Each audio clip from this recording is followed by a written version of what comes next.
Tea time. Welcome everyone! Souldin of the Grin brothers here, and it's time for an episode of Tea Time.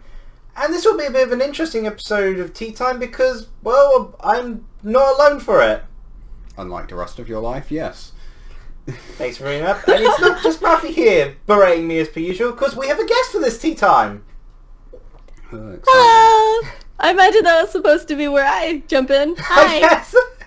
Reintroduce yourself. Hello, I'm Beabop the 07. Nice to meet y'all. Hi. Yep, I'll be sure to provide a link in the summary below to our channel, and she'll be collabing with us not just for this tea time, but also for some other videos that may or may not have popped up on the channel at this point. Not sure which order we're uploading here. We'll figure it out later. In due time. Yeah. So, oh, sorry. Sorry, no, you go ahead. You go ahead. Any further introduction? Sure, I'll be happy for any further introduction. I mean, you have your own YouTube channel, of course. Yeah, I do. I've actually had it for a little while now. Let's see. Maybe 2 years? I can't remember. It's a long blur. But, I don't know how to introduce myself. Hi, Beabop the 07. There you go. In any case, usually with these tea times, we actually have a subject, so in this point, yeah, sorry. the subject. That's okay. I mean, this banter is pretty much to be expected. Ice. Let's talk about the Arctic. Ice in video games. How much do you like ice in video games? We played Souldin recently. No. But the subject I always thought would be good to bring up, given we're from different countries, is actually how the video game scene might have actually differed for us growing up. Because nowadays, the video game scene in a lot of places have kind of gotten a bit more instinct. I mean, there's very few cases where it's like, oh, this is exclusive here, this is exclusive there. A lot of it's more commonplace nowadays. But when growing up, there was quite a few differences in a lot of the early gaming. So I thought that'd be a fun topic to discuss. Yeah, admittedly, I'm not sure how different. I mean, the best I'll be able to give is like gaming consoles and stuff. And the games that I remember most of the time, I just watching my brother play. I'm not very good in the techie side of things, but I remember the video games I played, so it's like the best I got. Hopefully that works out. Oh, don't worry. I had to go looking through floppy disks to remember what games I actually grew up with. Oh wow! Because I started playing when I was about 3, 4. I don't remember that far back. So I was born in 1993. And ironically, by the time I started playing games in 1996, the first game system I actually ever played on was, well, dead in terms of manufacturing and such. The company went completely bust for a whole variety of reasons, and I've watched several history of videos to explain it. But my very first gaming system, and this is really weird given I am purely consoles in my gaming nowadays, was an Amiga 1200 from Commodore. I have never even heard of those.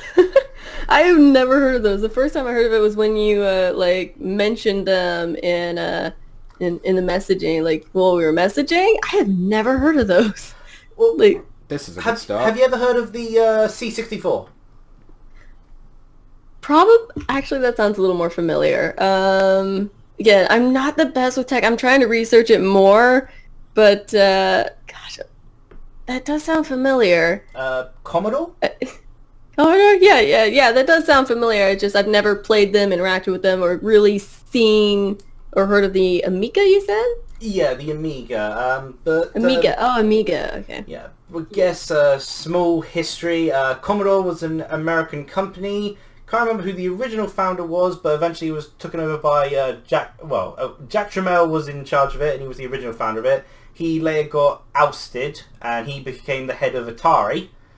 Okay. But Commodore was an American company focused on making the sort of like early days of computers. Like, before DOS took off, you had stuff like the Apple II, for instance, and C64 was along that lines, and in the UK, the gaming scene, like the NES in the UK, never took off. Oh, okay. The NES was just too expensive. The NES was very expensive and sold pretty terribly. There was only one time it did well, and that was when it was packaged with a Teenage Mutant Hero Turtles game, because we couldn't use the word ninja in the UK. Commodore set up the C64, did pretty great.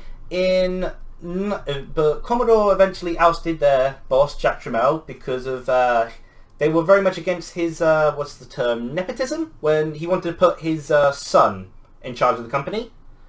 Okay. So kind of like, yeah, that's weird. It was actually for rather touching reasons, because like a lot you hear about Jack Tramiel and he sounds kind of a douche, but his reason for wanting to put his son in the company is actually probably the nicest sort of thing. But in short, Commodore were thinking, we need a new computer to do well. And at the time, Jack Tramiel had taken on Atari. He pulled Atari away from making consoles. They were originally going to release the Atari 7800. And they proceeded to not release that until a while later, because Jack Tramiel said, no, ignore consoles, they're not going to do well. Then ironically the NES came out in America and did amazing. But they started looking for a company to make a computer for them, and that was the Amiga. And the deal they set up with that computer company was terrible for that company. So Commodore stepped in at the last moment and basically stole the deal away from making a much better deal. Got the rights to basically make the Amiga computers, made the original Amiga, the Amiga 1000, didn't sell well because it was something expensive, so they made a cheaper game-focused version, sold amazing, and then Amiga became, well, consoles never took off until the UK, Master System Mega Drive kind of did well, it wasn't until the PlayStation became super huge, but the UK and European gaming scene was stuff like the Amiga computers or the Atari ST or the Atari Falcon, those sort of things.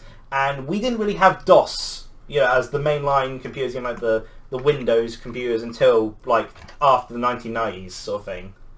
Okay, yeah, because that's the computer that I remember more. Like I remember Windows, and the gaming system I remember first was the PlayStation 2. I think we might have had a PlayStation 1. I don't know. I just remember my brothers playing on the PlayStation 2, and that's what I grew up with. That one, and then this old giant clunky computer. I can't remember the brand, but I know it was a Windows computer. I remember that much. If it's it'd probably just been DOS powered then. So I mean, at that point, nowadays they've all kind of there's only really three types of computers on the market now: DOS, Linux, and the Apple computers. But back in the day, of course, there was Apple and iOS, Windows, and their junk and Linux. Yeah, but back in the day, there was, of course, all sorts of companies with the computers, and Commodore had the Amiga system, which is what I kind of grew up on. I didn't play too many games on it. I do remember the very first video game I ever played was a co-op game called Bubble and Squeak, where you played as a little boy and his pet dragon. Oh, a dragon! That's cute! Oh, really? I've never heard of that. I can't even remember the first game I played. I think it might have been World of Warcraft or Sly Cooper. Maybe World of Warcraft. That's to be fair, WoW's been out quite some time. Well, I'm trying to think. No. It might have been Virtual Villagers. I don't know. There were a lot of these old why can't I remember the company? But Virtual Villagers. I think it was Life at Work or something like that. The company. I'm trying to remember the first game. I think it was Sly Cooper actually, because I remember my brother invited me to play all those mini games, those co-op mini games. So. Yeah, I think it was Sly Cooper. Yeah. So my first gaming was the console. I didn't use the computer first.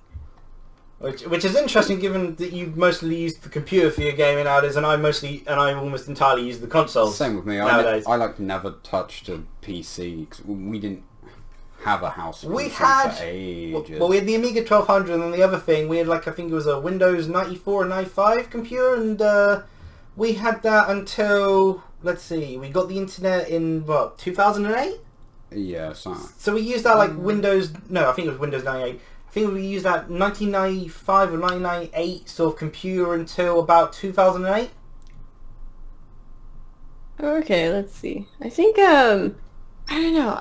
We've had this cheap we had this cheap as heck laptop for a while around that time. Oh wow, a laptop. Oh, I don't think our computer came out at a time where laptops were even really a thing.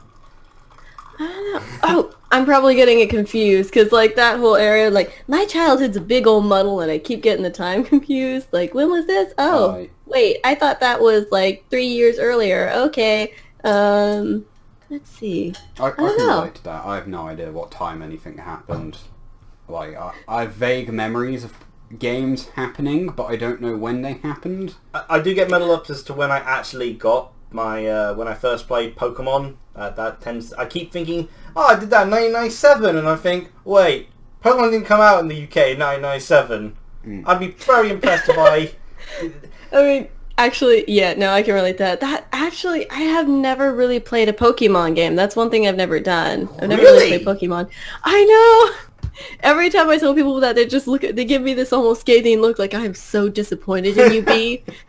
I mean, if you could see us, you'd be receiving that look right now. Well, I mean, we do have a they're too busy DS. doing It's just we Fortnite never got dances. Pokemon games, or we could never find them. Like, they were always out, and it's like, gosh darn it. Why? I want them. They're expensive as well. I can understand that sort of. I think there's a difference in terms of where you could get game availability from the south of England to the north of England. The north of England, like I hear a lot of people sort of like be able to find a lot of the more niche consoles and such real easy. Whereas south of England, like I'd Neo Geo Pocket. I'd read. Oh yeah, I'm never forgiving you for that, by the way. Like south of England, like I'd read my Sonic the Comic and see, oh, they're mentioning a Sega San. What on earth is that? And you'd never find a Sega San in a store. Wow. I don't know. It's actually... That's... See, that makes me think of, like, trying to find other consoles, like, out here, because I would love to get we finally got a PS2 again, but now the difficulty would be, like, finding PS2 games that actually work. So I would love to that or find another PS3, but it's just like that makes me think I hate trying to find game consoles out here. I hate it. That's a real shame because PS2 games are so easy to find in this country.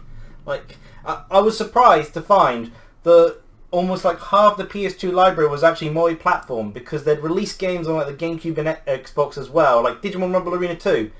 They'd release games like that for PS2, GameCube, Xbox, and you'd only ever see the PS2 version, despite how almost all those games are bare on every other system, because 4 controller ports are standard in GameCube and Xbox.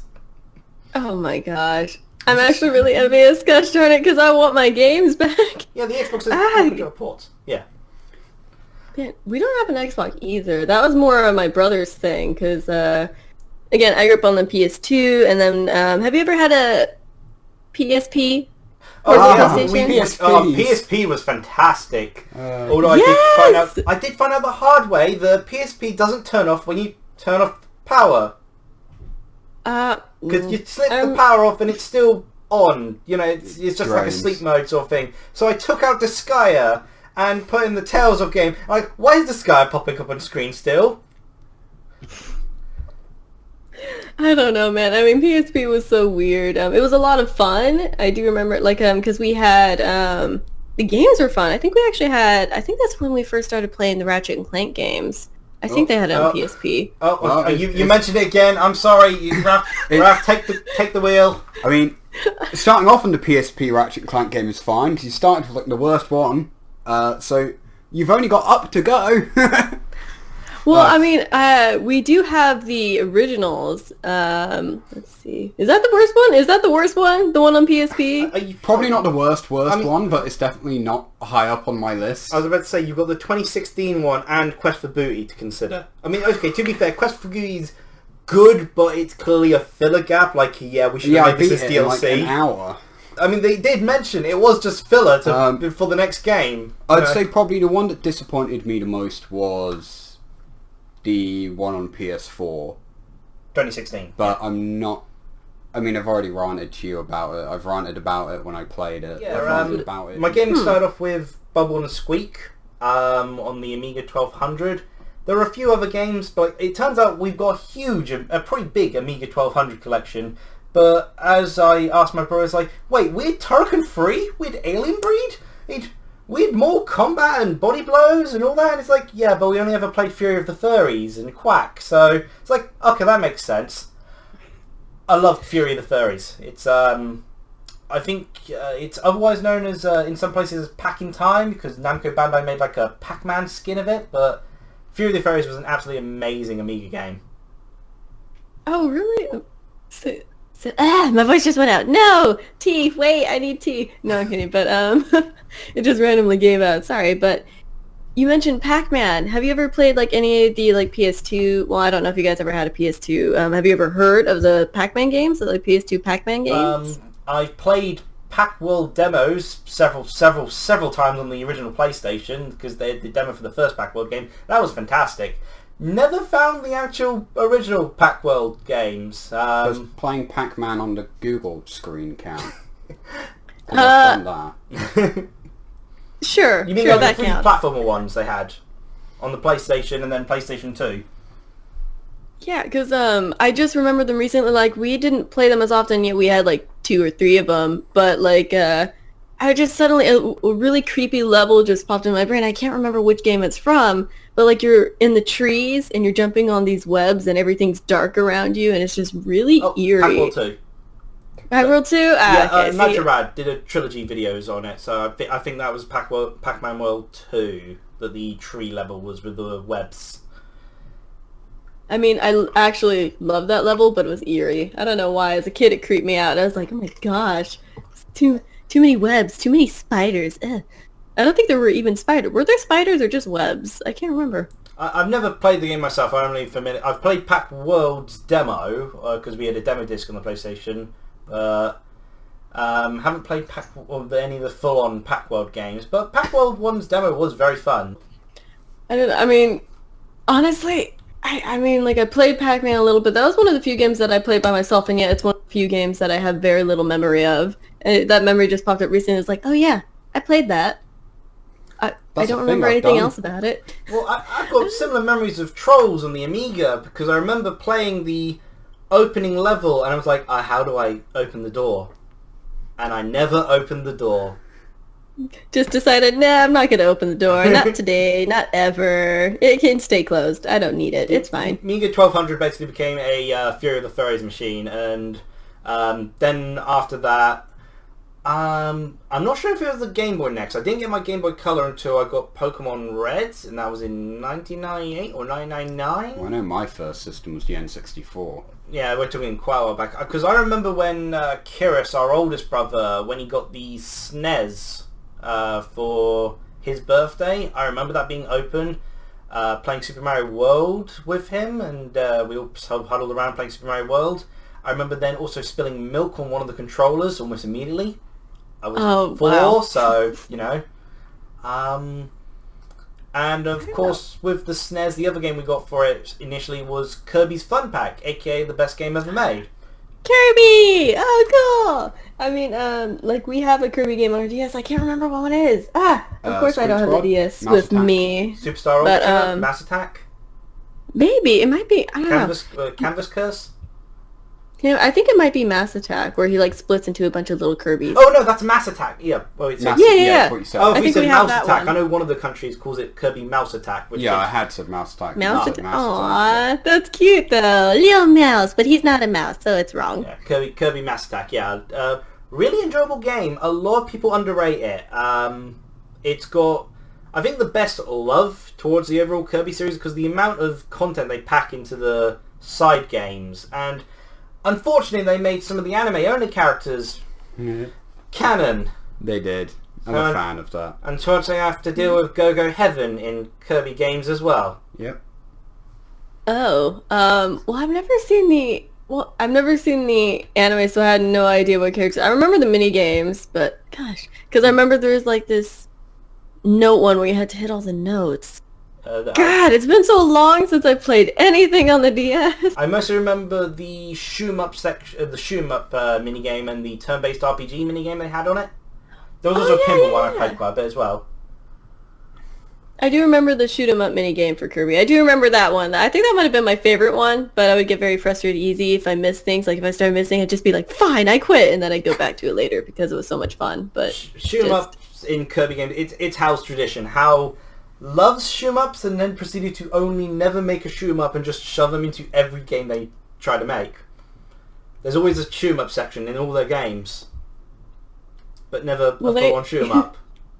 Well, they are enjoyable, so I can. It's appreciated. It's appreciated. At least I appreciate it. It's fun. Yeah, But, Kirby's my favorite video game series ever. So Really? yeah, absolutely adore it. Kirby's Fun Pack still remains my favourite game of all.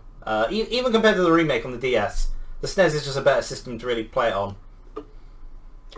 Oh wow. Well, that's pretty cool. Gosh darn, that's another area where I know a little bit of, but I'm also not very. I'm sitting here like, oh, I sort of know that. I sort of know this. I kind of know this, and it's like, gosh darn, wait, I should probably brush up on all of that stuff. But I mean, to be fair, I spend half my life not knowing what I'm actually doing, and I've passed so far. Let's see if we can meet this intersection point where our actual gaming crosses over. So, obviously not the Amiga 1200. Then we got, for me, SNES, Mega Drive, and a purple Game Boy Color, which I lost the back of for years. So Raphie's still pretty much out of here, aside from some little bits of gaming on him. Well, again, like, I imagine it probably connect around the PlayStation era, because that was when, that was the first one I remember, PlayStation 2, and then playing these, like Virtual Villagers, Insane Aquarium, Feeding Frenzy, all of those type of games. Did you play Roller Coaster Tycoon? Or Zoo Tycoon? Roller Coaster Tycoon. I think I have. I remember playing, like, Zoo Tycoon, Fish Tycoon, Roller Coaster Tycoon. Because that's how you play most of those games.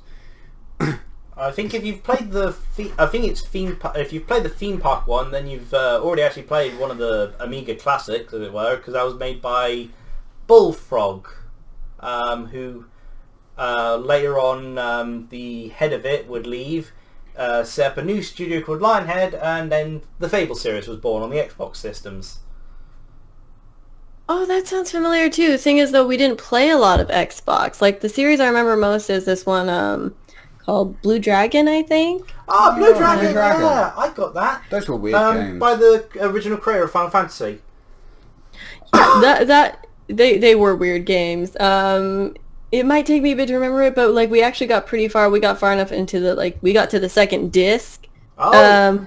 I do miss the days of having multi-discs. That's pretty enjoyable. You know, you get to that part, it's like, yes! Second disc! And then you find out you lost it. Which, you know... you can never beat the game again. The old computers, they did that fantastically, because you have your floppy disks out, you put in the first disc, you play the opening cutscene of 3 minutes, and then switch to disc 2. Yeah! I got past the first disc! First floppy disc!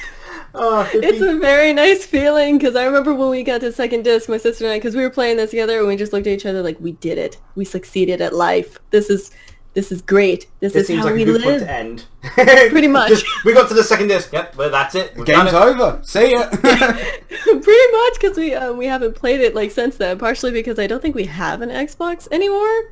I don't think so, but, like, that was pretty much, we just looked at each other like, yep, we're done. We did well. We did good. Okay, that's it. And there's like 3 discs in Blue Dragon, so I'm glad we kind of ended it there, because there's a lot of grinding in that game, and I can enjoy that. Like in World of Warcraft and stuff, I don't mind it. Yeah. But sometimes that game just made it so frustrating, because the battles were so extremely long. Oh my goodness. Yeah. But, yeah, a lot of RPGs have that problem. I think it's mostly annoying early on. Like, I can understand later on in a game, but if the first thing you have to do in the game is grind, that isn't quite so enjoyable.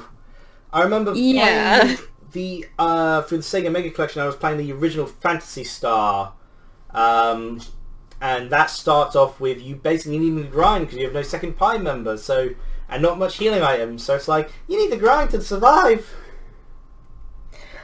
Yeah, see that? I mean, later on, you're right. It is more enjoyable later on. Like, like using World of Warcraft as an example, again, when my druid started getting to higher levels, I actually had a lot of fun fighting enemies, seeing what I could get, and so on. But early on, I remember, like, I mean, you don't have to grind too much early on to, like, get up in levels, but at the same time, you still have to. I was starting to get frustrated, like, come on, can I just be past this level already, please? Oh, no, I have to kill, like, 10 more of these enemies to beat the quest. No, that's fine. I'm not annoyed. Fine, whatever. It's just... God, it gets so frustrating sometimes early on. It's like, let us level up a bit first and then make us grind. You know what I mean? Get our new abilities, have fun, then get crushed to death horribly by the boss and cry for an hour. Pretty much. That's what we want. So our intersection point is Gen 6 then. Yeah, PS2, GameCube, Xbox, and Mattel Hyperscan. GameCube, the best console history has ever graced us with, and the others. I don't know if I've ever used a GameCube. I feel sorry Ever. for you. Oh wow, that is such a Ow. look, Raph. Come on, enough of that. It's pity. Wow. The GameCube is the peak of gaming, regardless of what people say, and the fact that it's, technically speaking, horribly outdated. Pretty much every one of my favorite versions of a game exist on the GameCube. It also provided the Nintendo Switch the inspiration for portability because the GameCube has a handle. Yep, clearly. Wow. I've never played it. We've had PlayStation 2, PlayStation 3. I know, some other people in my family, they have a PS4. We had multiple versions of the Xbox. We've had the DS. We have the... Did I say PSP already? Then we have the computers. I played a lot of computer games. Ah, my goodness. But I've never played things on a Wii before. I've never had a Wii or... Never had a Nintendo Wii? Nah, One of the few. Yeah, they were pretty much sold You escaped. everywhere. But, Soon you are gosh, as where were well. we in the game section? Y'all were talking about... yeah, I've never had a Nintendo Wii. I think I might have played it once, but I was real little, and it was for 5 seconds, and then we had to go do something else. Wait, Well, I real wasn't little that when little. playing Nintendo Wii? I wasn't that little. I was just probably to clarify, am I the oldest person here, born in 1993? Probably, yeah. I think I'm 2 years younger than Raph, because I'm 19. So Really? I'm young. Yeah, I You know. have a job, though! Huh? You have What? a job! I do have a job. Hey, I do have a job. Gosh, I'm Alright? still on an on and off job and I'm 25, so... No, I do have a job. Please, that's That's probably pretty why I don't quick. record as often anymore. Everyone else seems to, everyone else, I can gauge, oh, they're about this age because they're at college sort of thing. So the fact that you had a job, I thought you were past, the college years sort of thing. No, well, sort of. Well, not really. No. So Nope. once again, I'm made to feel old. You are Yeah. old, that's the thing. Yeah, you're Not kind making of old, you feel dude. old, I'm you are sorry. just old. Sorry, you're kind of old. No, sorry. No, sorry. I'll leave you be. But no, I've had a job since I was my first job I was 16. I don't know. I've just Your need a first job. Oh, now you, wow. Name's better Hey, because he can't get jobs. I don't know. I've 'Cause, had 2 job offers, as it were, but one of them I immediately knew I didn't want after the interview. I just couldn't trust the guy. He was promoting healthy eating. Wow. Okay. Sure. And also, they were calling the job artisans. You're making sandwiches. Sandwich artisan. It's just don't try to upsell it. You're making sandwich. It's a sandwich maker, not an artisan. Come on. But and the other job, it's just the area didn't prove. It was just annoying to get to, and working with Dad proved easier, even though I'm not a fan of the building site. But games, yeah, that's the thing. Games. Yeah, I was literally about to say. I'm trying to think. Well, Rafi consoles here and, the basically tech, lived I'm in the not Gen sure. 6 era. GameCube, PS2. Yeah, he thrived off of all that. I've of course had some experiences, but Rafi could delve a lot more into it. About just about any game you could mention from that period, really. You could talk something about it. yeah, that's probably okay. I was gonna say, tech-wise, I'm not the best in general. I'm trying to learn more because, if I want to keep doing this YouTube thing, I'm going to have to. But game-wise, I remember games a little better, especially games like Spyro and Jak and Daxter, and especially Jak and Daxter, and then Sly Cooper, Jak and Daxter especially. I don't know. Have you guys played it ever before? Well, those are the sort of games that Rafi would enjoy, because I played Spyro, didn't like it. I like Spyro. Played Jak and Daxter, didn't like it too much. It's the style of game. The games that inspire them are like Super Mario 64, Banjo-Kazooie, the more open, non-linear 3D platformers. I'm not a fan of that, really. I prefer very linear platformers. Here's point A, point B, like Crash Bandicoot. Really like that. It's point A to point B. Kirby games, typically point A to point B. Sonic games, okay, they've got some alternative routes you can take, but it's usually get to the end goal sort of thing. But like, I was that weird kid who didn't like Super Mario 64 or Banjo-Kazooie, you know, those cult classics sort of thing. Jak and Daxter, you know, the first game is heavily inspired by Banjo-Kazooie. Like, I played it for a little bit and could tell the sort of what games inspired it. I really want to play Jak and Daxter. I realised quite quickly that whilst a good game, much like many others mentioned, they are definitely not my kind of game, sort of thing. You know, it's like I love platformers. Platformers is one of my three favourite genres, but the style of platformer isn't for me. I tend to get bored of those quite quickly. It's just okay. It's my favorite game ever. Like, of all games, I love the Jak and Daxter series, especially the first one. I remember the second one drives you freaking nuts because of all the freaking racing levels. It takes me forever to get through those. What, the first Jak and Daxter racing levels? A lot of them, like, okay. So first Jak and Daxter, not really a lot of, do you remember this really horrible part where there's a racing car and you have to catch all these evil little purple things?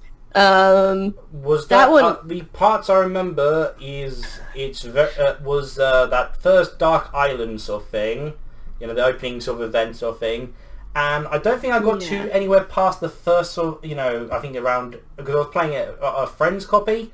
I did quite a few of the things on that first island, the green, you know, very green, beachy like island where you sort of start off the game with a village sort of thing, but I never got to really I guess you'd call it the second world or second area. Okay, well, okay. See, there are a lot of actually annoying racing bits. This is one of the most frustrating things about Jak and Daxter, as much as I love it, and those can be really fun, but there are a lot of racing bits where they'll have, like, there was a lava pit one in particular where it would shoot up lava at you and have bombs all over the place, which was a nightmare, by the way, but fun, but a nightmare, because you die a lot. And there's another one that is, at least I feel like it's almost infamous. Maybe not. It's probably... If you play Jak and Daxter and you've like beat the game, you know this level, and anyone who is listening and has played it, you know this level. It's this little green area and there's a bunch of platforms and you have to like collect all of these, I think eggs or something, and you have to get all those purple monsters in there for a quest. Oh god, it freaking sucks. It freaking sucks. It's another green area, but you have to get to it through this kind of rainy portion of the island, if I remember right. I wish I could describe it better, but you just chase after these purple little flying things for eons, and they're always too quick for you. So almost always. If that's how you found the first Jak and Daxter's racing sections, how did you find Jak and Daxter X then? The game entirely about racing! There's 5 Jak games. Yeah, 5 of them in total. I mean, like, the second game in the series, too, was really bad with the races. I mean, like, again, they're fun, but they were so hard. I ended up, like, my brother, like, visited us while my sister and I were trying to go through the whole series again, and we ended up just making him play most of them. Be like, hey, can you help us do these races that suck, that we've already tried to get through for, like, an hour because they suck? He was like, I love the game, but, like, the racing... God, it always got me so pissed off. Yeah, I understand that, yeah. Yeah, that's pretty reasonable. There's quite a few games where you'd find that one moment that you're just like, I cannot stand this one something. Well, in a game that I don't like, I can tell you about a racing section which caused me to scream every time it appeared. That was Legend of K. Oh, gosh, I came across the racing sections and I would go... nuts? But is that my term? Yeah, I didn't find it that hard. That's a good term. Yeah, there's always, like, even in games you do enjoy, there's always usually that one section they'll have, like one sort of like mini game that's usually a part of it. Or as the Pro ZD video sort of goes, what was there about the eggs? You want to do the race to collect, get all 900 eggs?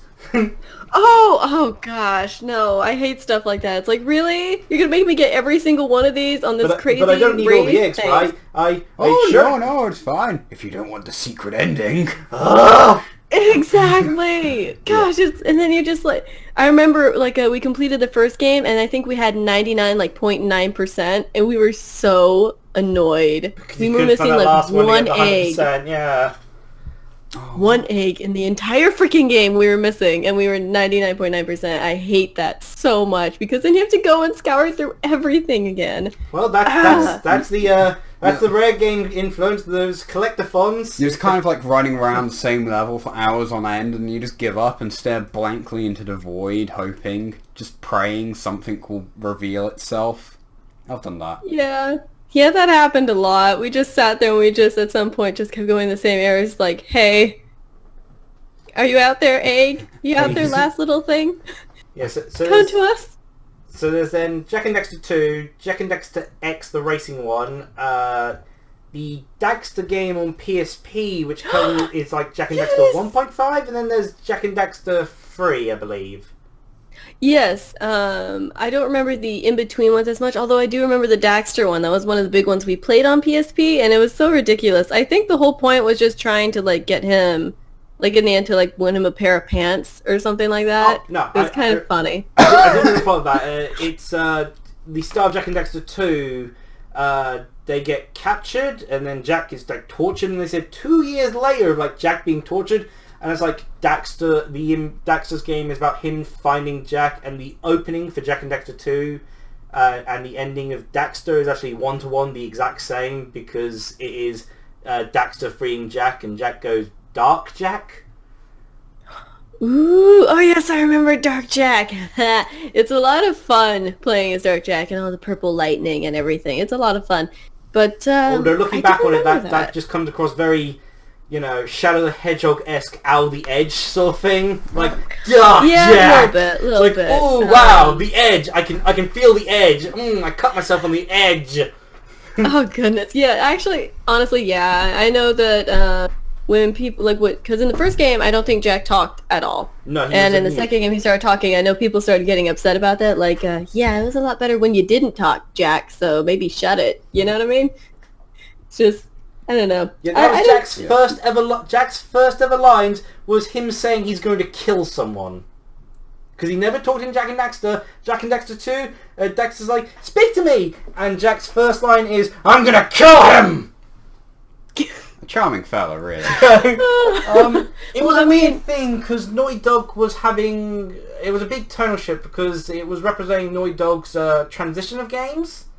But Jak and Daxter 1, Jak and Daxter 2 was unfortunately a victim where the transition was actually between the series. Like, Naughty Dog went Crash Bandicoot, Jak and Daxter, Uncharted, then The Last of Us, and you can kind of see, they're getting mature and mature with each game. But with Jak and Daxter, that was the only one where the maturity, as it were, happened in between games, because Jak and Daxter was more kid-friendly, and then they went to Jak and Daxter 2, trying to aim for that teen demographic then.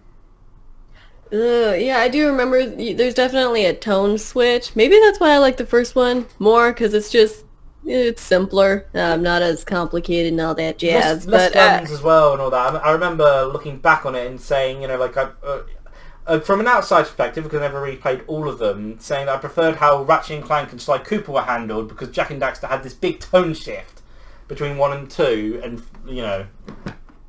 so it just felt really odd, whereas Ratchet and Clank and Sly Cooper kept their tone across all three of their games. I mean, Ratchet and Clank started off a bit darker than it became. Like, the first game, if you jump from, the first game to number 6, the first one's a lot darker. But that's like a separate trilogy at that point. Yeah, they covered the first trilogy and then they had a new trilogy. It's like a gradual downward scale until you get to Nexus and they murder one of my favourite characters. I thought 2. 2 of them, actually. 2 of your favourite characters got murdered. Killed. Oh, really? Gosh. Yeah. I see. I mean, I haven't played all the Ratchet and Clank games. We do have them. Well, actually, I think we have, the first 3, maybe. I thought we had them all. Maybe not. I totally forgot that there were, a whole separate trilogy. So I only had one trilogy in my mind. I had 6 games? Really? That's a lot. 6 main ones. There are 6 more main... spin-offs. Oh, right. Yeah, goodness. There's 6 main ones, the movie one, the... I'm pretending the movie one don't exist. Agent Clank on the PSP, the Size Mouse on the PSP, Quest for Booty, which was a 4.5. It was nowadays that's the sort of game that would have been released as DLC. There's the tournament one as well. The tournament one, Dreadlock, that came out around the exact same time as Jack X. Yeah.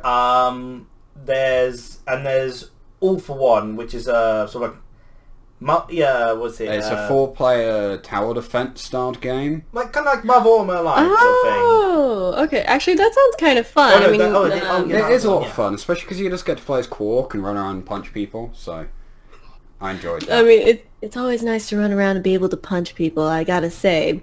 I mean, because you can't do it in ordinary day life. I mean, if you did, you'd. I mean, you jail. can. Yeah, it's a possibility. You have to be very quick. In Britain, you just go to a pub, so you basically get to do that. So just be careful when you do it, because you might also get stabbed. Yeah, that's a thing. But that's true. But yeah, let's see. Me in the PS2, GameCube era. Let's see. Well, we never owned the original Xbox. But we did get to play it a few times through various friends and such, and we absolutely fell in love with the Fable game on it. Fable's amazing. And for me personally, Halo.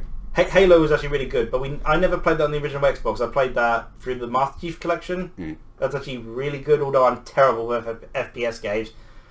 Also, I'm apparently never allowed to drive again for some reason. You're not. Rafi, for some reason, won't ever hop into a vehicle if I'm in the driver's seat. Oh, not sure why. I mean, he drove us into the ocean as the first thing because he couldn't figure out how to turn. Oh my goodness! I figured out how to go forward though. Yeah, you didn't figure out how to stop either.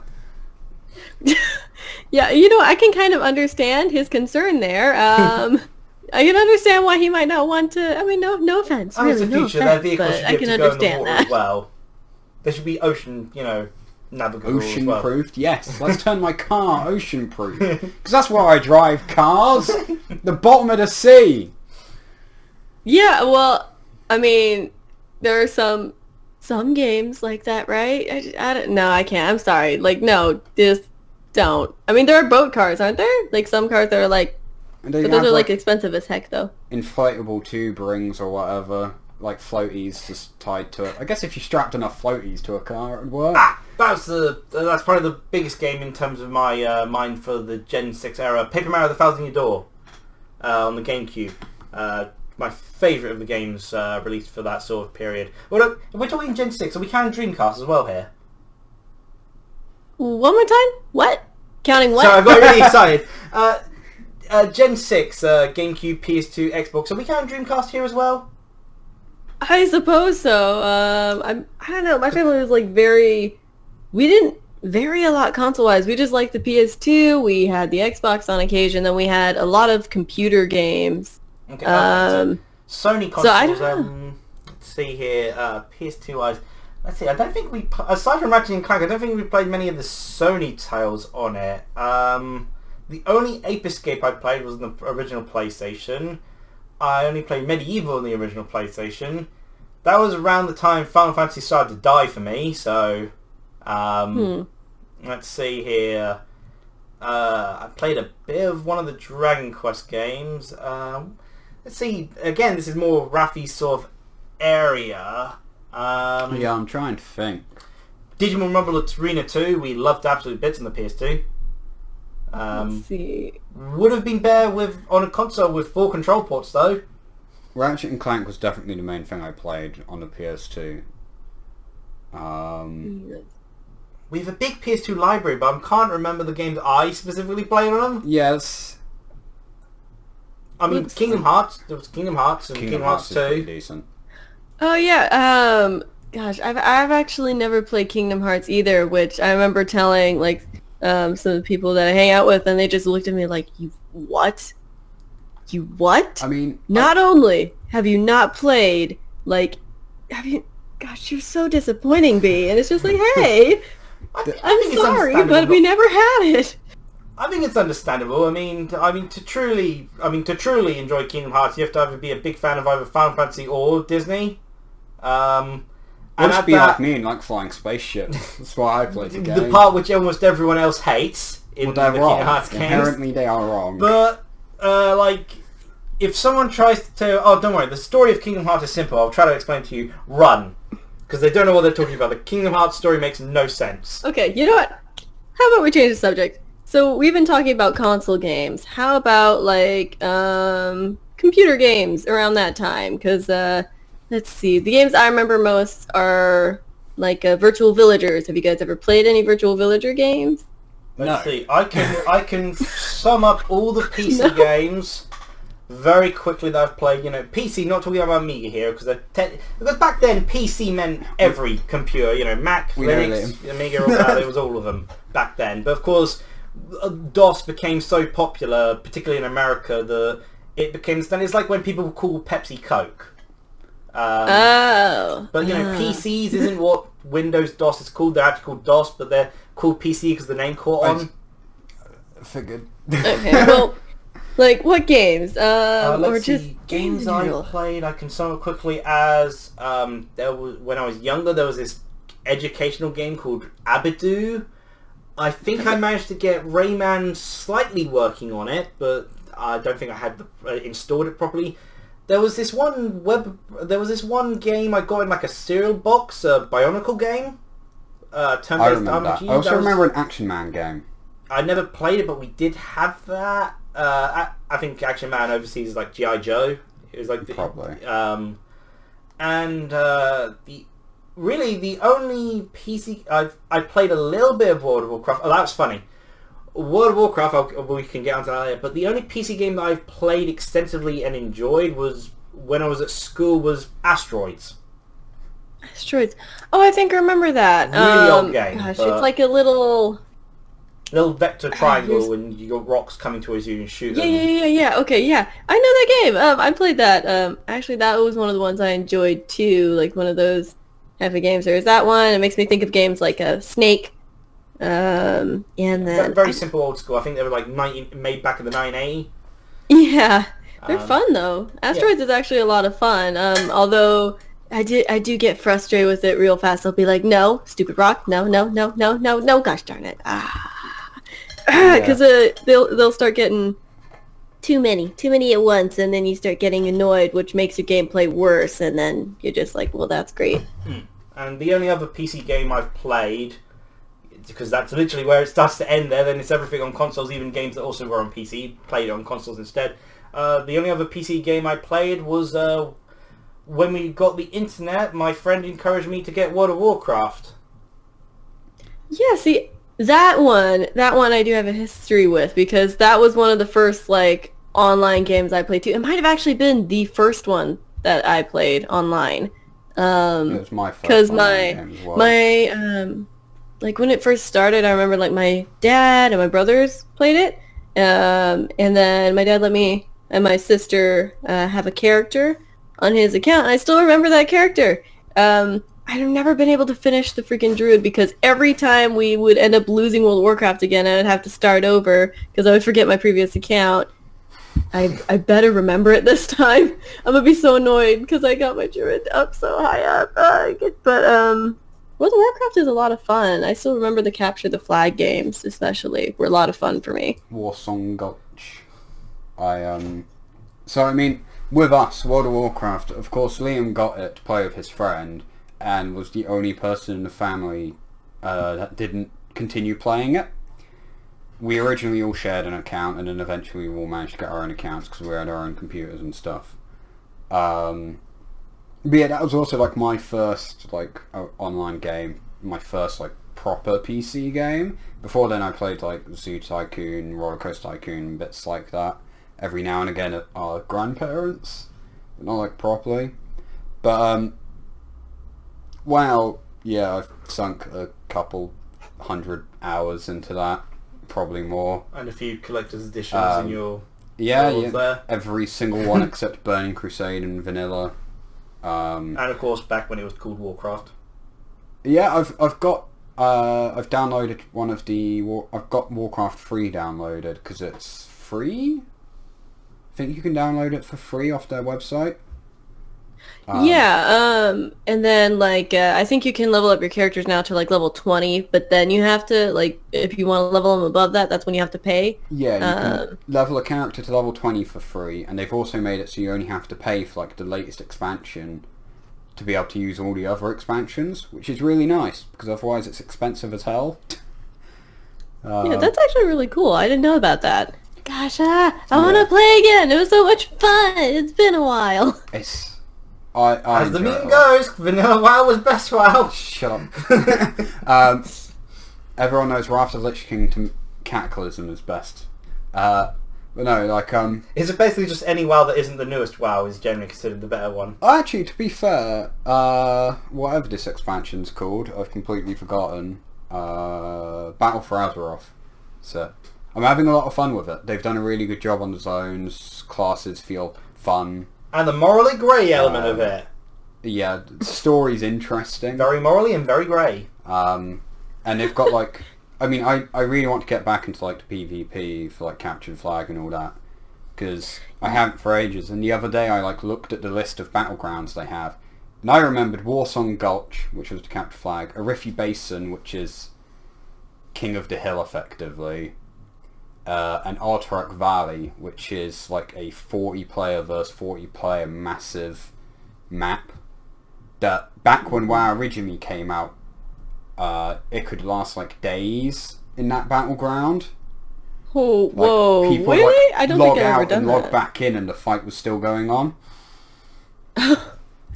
That's wow! I have never done that one. I think I've done the King of the Hill one, and then I did Capture the Flag the most because that one was the most fun for me. I usually ended up getting the flag with my character because I would sneak in and then bring it out, and they'd be like, "Wait, what? Where? What?" It was so much fun. Yeah, Druids are really good at getting the flag, and as someone who usually ended up defending the flag, I had a passionate hatred for them in Warsong Gulch. Because they would grab it and just sprint out and move 10 times faster than I could. Could never hit them because it takes too long to cast a spell. Yep, that's why I like Druids. Yeah. That's why I like Druids, because you can be super sneaky and then just zip out of there. It was a lot of fun. I remember, yeah, no, it was honestly, it was fun annoying characters like yours, because they would just, you could see they would get mad and you're just like, sorry, bye, gotta take your flag now. Yeah, sit there trying to just hit you with a single spell. And by the time I finish casting, you're already like off over the hill, and I'm just left standing there like, well, see you later, I guess. Yeah, I mean, luckily I don't know, I mean, people still manage to like kill me, but I got it like a pretty good distance so someone else would be able to pick it up, but it was fun. The moment you pick up the flag, you are just the single target in the entire map, and you suddenly get swamped by 10 different people. Yeah. I mean, I would always be sitting there like, please no, please no, please no, please no, but of course they're going to see you, of course they're going to notice you. You can't like go into your sneaky walk when you have the flag, as far as I know. Yeah, you can't. Yeah, you can't. Disables stealth, and you can't mount up either. I must say that would be pretty unfair. You Rogue picks up, goes invisible. Yeah, that would be horribly unfair, because then... Oh no, you'd probably just see the flag walking about everywhere. It's like, why is that flag moving on its own? Well, yeah, that's true. I mean, that would be one, like, downside, because you would... if you could sneak, the flag wouldn't be hidden. I don't imagine they'd ever do that, but it wouldn't be fair if you could sneak. It really would not. Yeah. So... as much as I would like it, no, it's not fair. It wouldn't work nice, as well now, because I think they show where the flag is on the map as well now. So you're just like, yeah, I know where you roughly are, I can just stand around and wait for you. Man, that makes it harder. Gosh, yeah, whenever I get back into it, I'm just going to be here like, what? It's suddenly 3 times as hard. Okay, that's great. Yeah. You want to say something? Yeah, so I've noticed that I've got enough here to make like, what, 40 times out of this thing tonight? Yeah. Just like over an hour of talking. I didn't realise that. Yeah, I thought you'd have noticed. So didn't bother telling Yeah, you. I was starting to wonder. I was kind of like, hey, weren't we supposed to be like 20 minutes? Yeah. I think I could probably find the points where we finished talking about this particular period and then cut up, maybe. In any case, it's been great talking about the differences in the video games thing. How old Liam is. I should have noticed you seemed you were younger when you mentioned starting off with a PS2, but yeah, because again, the whole you working thing. Everyone else I meet through DeviantArt, they're like if they're around 16 to 21, they're in college or uni. But everyone who's past that, they've got a job. So I kind of just assumed you were in the second category because I knew you had a job. So no, you're the outlier here. The people I've met on that site. No, I mean, I wasn't really interested in going to college. It's a lot of money that I don't have for college. So I'd rather just get a job and make sure I have a home. You know what I mean? So did it cost you money? It costs. It can be expensive, and I also just don't have the time either. I'm not willing to give the time because, like, what I want to do, like, look, you can find plenty of cheap freaking classes online to teach you all that stuff. So I'd rather not waste the money. I'd rather use that for just saving and prepping for a future. So. Fair enough. Never went to college myself either, but I went to college to learn about animals. Really? Yeah. That's cool. We'll talk about that. So as we play the game, which happens to feature an animal, rather than dragging this out. So sorry. Yeah, that's our tea time with. What is it Beabop 307, Beabop 307? That you got a lot of different names across the site actually. Beabop 307. Beabop 307. Like my DeviantArt's a little different, but my YouTube is Beabop 307. Okay, our collab tea time with Beabop 307, and hope you all enjoyed watching. Cheerio. Bye. Bye!